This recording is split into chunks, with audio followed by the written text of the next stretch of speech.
you're making my sourdough angel biscuits, think of a flaky biscuit mixed with a light and fluffy rolled biscuit. Combined together, they're a southern staple. Let's go make them.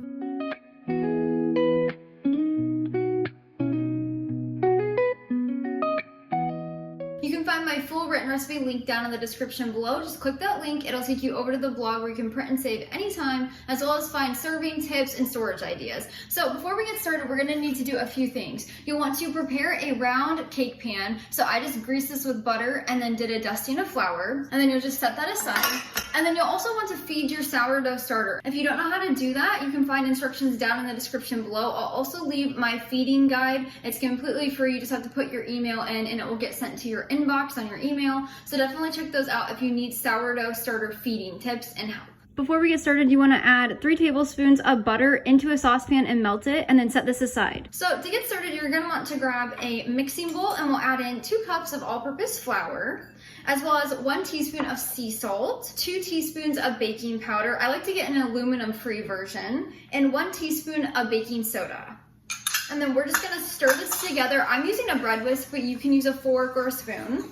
You just want to mix all those dry ingredients. Making biscuits is so much fun. I absolutely love it. Next, we're gonna add in our butter. So you're gonna need 5 tablespoons of cold stick butter. You don't wanna use margarine, and it can't be room temperature. This is gonna help our biscuits have that delicious texture we're looking for. These biscuits are the best of both worlds. They are pillowy, but the outside has a little bit of a crunch. They are so good. So to combine our butter, we're just gonna grate this in with a large whole cheese grater. This is my favorite way and easiest way to grate butter in. But if you don't have one of these, you can just cut your butter into cubes, and then you can just use a fork to mash the butter into your flour mixture until it's about pea-sized pieces. I like to use a grass-fed butter. It's just so nutrient dense and it tastes so good. I like to get mine at Costco. It's very affordable. So if you're looking for a affordable, wholesome grass-fed butter, definitely check out the Kirkland brand.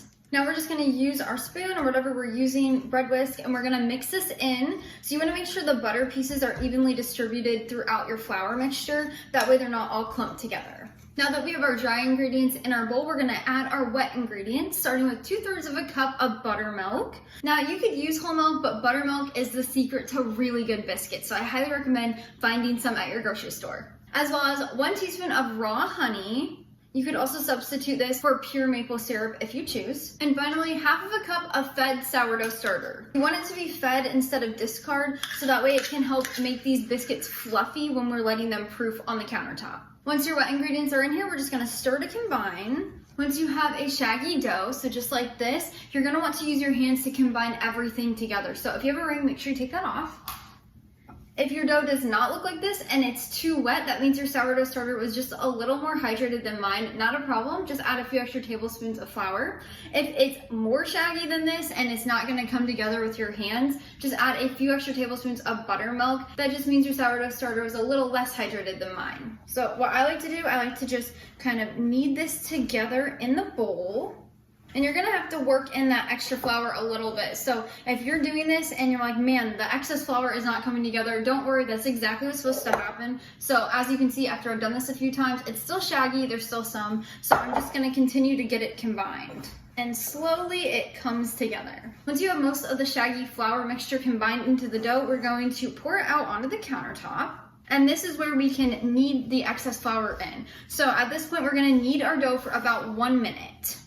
I like to take this minute of kneading to bring together all the excess flour if there's any. So as you can see, there's still crumbles on the countertop. That's completely fine and exactly what you want. You don't want your biscuit dough to be too wet. And as we're working this, you will see your dough coming together more and more, and it will be a little less flaky and crumbly. That is the exact consistency you're looking for. With normal biscuits, you usually don't knead your dough. You can fold the dough to make it flaky and have layers, but you never really knead it like this, like a regular dough would. But with angel biscuits, I found it makes it so much more fluffy. If you knead the dough for a minute, it makes the biscuit so delicious. And as you can see, after about a minute, I have all of the excess flour kneaded in here and combined, and the dough is not too sticky. It's a little tacky, but it's not sticking to my fingers. Once your dough is kneaded, you're gonna grab some flour and lightly dust your workspace. And then we're gonna grab a rolling pin and we're gonna roll our dough out to be about 1.5 inches thick. So you can make this any shape. I'm just making it a slab that's 1.5 inches thick, but you wanna make sure the flour is underneath your dough so it does not stick. So an easy way to tell what an inch is in your baking is right here. This first little knuckle on your pointer finger is an inch. The second main knuckle, that's 2 inches. So in between is 1.5 inches, and you can just use that to figure out how thick your dough is. So once you've got your dough rolled out to about 1.5 inches thick, you're gonna use a 2.5 inch wide biscuit cutter, or you can just use a mason jar or a drinking glass to cut them out as well. So we're just gonna cut out as many as we can, and then I like to just set them aside for now. And then when you can no longer cut any more biscuits out of this dough, we're gonna bring it back together into a ball. So just like this. And then we're going to roll this back out into another 1.5 inch thick slab. With my flaky buttermilk biscuits, I do not have you do this. I have you use the excess as trim around and you make little breadsticks, because whenever you want a flaky biscuit, if you re-roll your dough, it's not going to be as flaky because you're smashing all those layers. So with angel biscuits, we're not so worried about that, and we can re-roll it, which gives us more biscuits. And then we're just going to cut more biscuits out of this. And we're just gonna continue until all of our dough is used up. You should get about 7 to 8 biscuits. Now, with the excess dough, I always like to combine it in a bowl, and then what I do, I take my cutter or your glass, and I just do this, and it kind of brings it together. It's a mini biscuit, but I'm still gonna use it so we don't have any waste. Once all of your biscuits are cut out, we will then grab our butter we melted earlier, and we're gonna dip these biscuits to completely coat them. And then we're gonna add them into our pan with 1 in the center, and then the rest are gonna go around it. Squeeze if you need to get them all in. By coating them in butter, it's gonna help them not turn a grayish color when they're fermenting. If this happens, it's just the baking soda and baking powder reacting. So if they do end up turning a little gray while they ferment or after you store them, they're completely fine up to 2 to 3 days. And then if you run out of butter, you can melt a little bit extra to continue.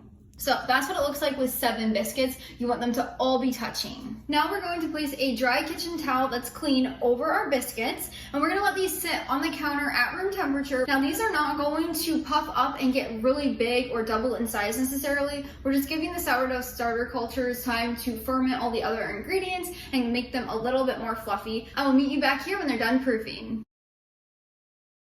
I want to preheat the oven to 375 degrees Fahrenheit, and we'll bake these until they're fully baked and golden brown on top. When they come out of the oven, they'll look just like this, so they'll have a little bit of a golden brown to the top. You can serve these warm right away or let them cool on a cooling rack. They freeze really well, they store well in an airtight container. You can head over to the blog, linked down in the description below, for more serving tips and storage ideas. My husband and I love eating these with some rotisserie chicken or fried chicken. They're also really good in the morning with butter when they're warmed up. Until next time, go love your family and serve God one recipe at a time.